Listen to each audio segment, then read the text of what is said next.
Hai, salam Katolisitas. Ada pertanyaan, mengapa Gereja Katolik mengartikan roti hidup di dalam Injil Yohanes bab 6 secara literal, sedangkan tentang air hidup di Yohanes 4 sepertinya tidak diartikan dengan cara yang sama dengan mengartikan roti hidup. Nah, bagaimana kita menjawab keberatan ini? Meskipun Yesus sebagai roti hidup dapat diartikan secara rohani atau spiritual, namun Gereja Katolik juga menginterpretasikan Yesus sebagai roti hidup secara literal. Apakah sebabnya? Pertama, perlu kita pahami bahwa secara umum Gereja menginterpretasikan kitab suci secara literal terlebih dahulu sebelum menginterpretasikannya secara rohani, dan bahwa arti rohaninya selalu bertumpu pada arti literalnya. Baru, jika tidak mungkin diinterpretasikan secara literal, Gereja mengacu hanya kepada arti rohaninya. Contohnya misalkan apa, Ingrid? Ya, pada ayat "Akulah pintu" misalnya di Yohanes 10 ayat 9. Ya. Kan tidak mungkin ya Yesus diartikan secara literal sebagai papan mungkin kayu dengan yang punya handle pintu gitu ya. Iya. Nah, alasan kedua, Yesus sendiri menghendaki pernyataannya tentang roti hidup itu untuk diartikan secara literal. Sebab Yesus jelas mengatakan demikian di dalam Injil. Akulah roti hidup yang turun dari sorga. Jikalau seorang makan, dalam bahasa Yunaninya estio, seorang makan dari roti ini, ia akan hidup selama-lamanya.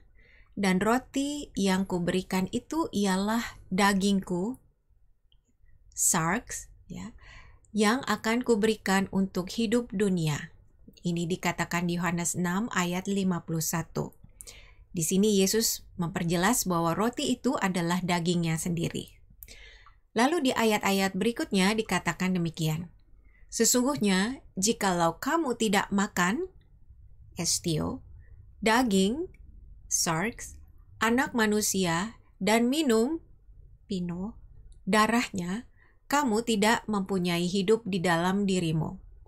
Barang siapa makan dagingku dan minum darahku, ia mempunyai hidup yang kekal, dan aku akan membangkitkan dia pada akhir zaman.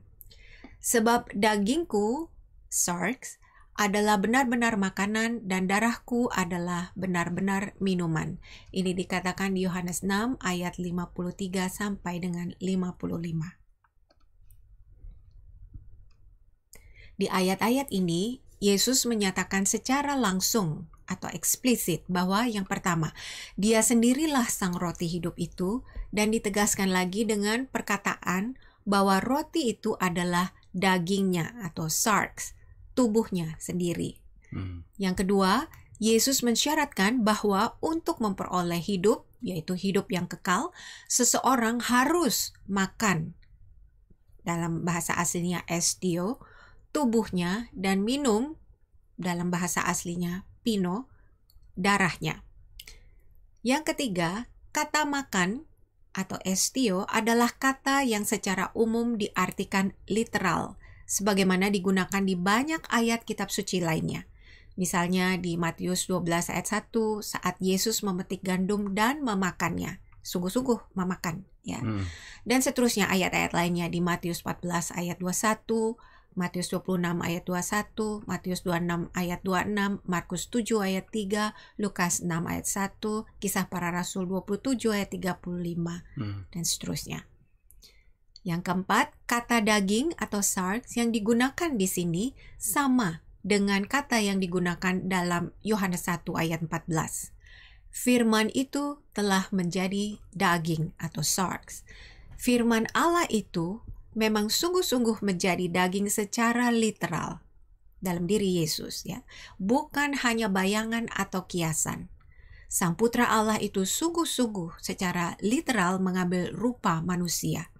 Maka jika Yesus mengatakan orang harus makan dagingnya, ini berkaitan dengan suatu perintah yang juga untuk diartikan dan ditaati secara literal. Iya. Namun sebetulnya tentu saja ini tidak berarti bahwa umat Kristen mempraktekkan kanibalisme, ya, Karena Yesus sendiri menyatakan bahwa cara makan daging dan minum darahnya adalah melalui Ekaristi, seperti yang diungkapkannya di dalam perjamuan terakhir. Nah, hal ini juga pernah dibahas di artikel Katolisitas ya. Tapi intinya, makan tubuh Kristus di dalam Ekaristi bukan kanibalisme, karena dalam Ekaristi tidak ada penumpahan darah secara literal yang terjadi di dalam kanibalisme. Sebab kurban Kristus itu dihadirkan secara sakramental. Baik, alasan yang ketiga adalah jika tidak diartikan secara literal, malah menjadikan perkataan Yesus tidak masuk akal, ya, atau kontradiktif. Tertulis bahwa ketika Yesus mengatakan bahwa untuk memperoleh kehidupan kekal, orang harus makan tubuhnya dan minum darahnya. Banyak di antara pendengarnya kemudian meninggalkan dia, dikatakan di dalam Yohanes 6 ayat 66. Nah, jika Yesus bermaksud agar perkataannya hanya diartikan secara simbolis, maka tentu Kristus akan menjelaskan bahwa tubuh dan darah yang dimaksudkannya hanyalah simbol atau lambang, ya. Tetapi nyatanya, ketika para murid menganggap bahwa perkataan Yesus ini keras, seperti yang dikatakan mereka, siapakah yang sanggup mendengarkannya? Dalam Yohanes 6 ayat 60. Yesus tidak mengoreksi pengajarannya. Sebaliknya, Yesus malah berpaling kepada ke-12 muridnya itu dan kemudian berkata, "Apakah kamu tidak mau pergi juga?" Nah, di sini terlihat bahwa Yesus sungguh bermaksud agar pengajarannya tentang roti hidup diartikan secara literal. Yesus tidak melakukan kompromi sedikit pun tentang hal ini. Dan bahkan merelakan para rasulnya pun pergi meninggalkannya jika mereka tidak dapat menerima pengajaran itu. Syukurlah, Rasul Petrus mewakili para rasul akhirnya menunjukkan kesetiaan mereka terhadap Kristus dan mau mempercayai perkataan Yesus itu. Nah, mengikuti jejak Rasul Petrus dan para rasul, Gereja Katolik mengajarkan pengertian literal tentang roti hidup ini dari zaman ke zaman secara konsisten, yaitu bahwa Yesus adalah Sang Roti Hidup yang menghendaki agar kita menyantapnya, sehingga kita dapat memperoleh kehidupan yang kekal. Nah, sedangkan pada perikop tentang air hidup, Yesus tidak mengatakan bahwa ia adalah air hidup. Tetapi yang dikatakannya adalah ia akan memberikan air hidup. Ayatnya berkata demikian. Barang siapa minum air, maksudnya air dari sumur ini, ia akan haus lagi. Tetapi barang siapa minum air yang akan kuberikan kepadanya, ia tidak akan haus untuk selama-lamanya. Sebaliknya air yang akan kuberikan kepadanya akan menjadi mata air di dalam dirinya yang terus-menerus memancar sampai kepada hidup yang kekal. Yohanes 4 ayat 13 sampai dengan 14. Demikianlah maka sejumlah Bapak Gereja dan Katekismus Gereja Katolik mengajarkan bahwa air hidup yang dimaksud di sini adalah Roh Kudus. Santo Yohanes Chrysostomus mengatakan demikian. Kadang-kadang kitab suci menyebut rahmat Roh Kudus sebagai api, dan di lain kesempatan menyebutnya air.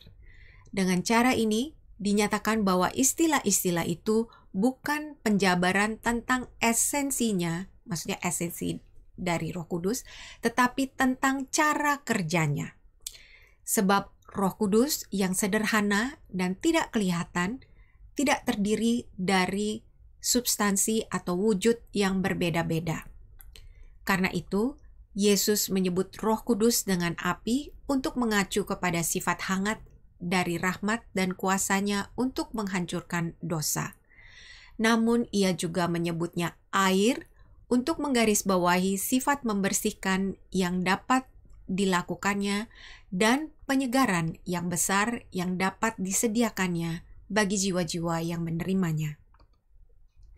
Nah, kemudian kita juga melihat Di dalam katekismus Gereja Katolik yang mengajarkan hal yang sama, kita lihat di dalam KGK nomor 2652. Roh Kudus adalah air yang hidup, yang dalam hati pendoa menjadi sumber yang membual, atau maksudnya adalah yang memancar, yang airnya memberi kehidupan kekal.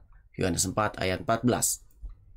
Ia atau Roh Kudus mengajar kepada kita supaya menerima Kristus pada sumber ini. Dalam kehidupan Kristen terdapat sumber-sumber air, di mana Kristus menantikan kita untuk memuaskan dahaga kita dengan Roh Kudus. Teman-teman, semoga video ini dapat semakin memberikan keyakinan kepada kita bahwa sungguh tepatlah bahwa Gereja Katolik mengikuti maksud Kristus mengartikan roti hidup secara literal. Sedangkan air hidup, sebagaimana tertulis di dalam Injil Yohanes, diartikan secara spiritual, yaitu Roh Kudus yang memiliki sifat seperti air yang memancar dan membersihkan atau menyucikan dalam kehidupan rohani umat beriman. Terima kasih dan kita berjumpa pada tanya jawab berikutnya. Bye.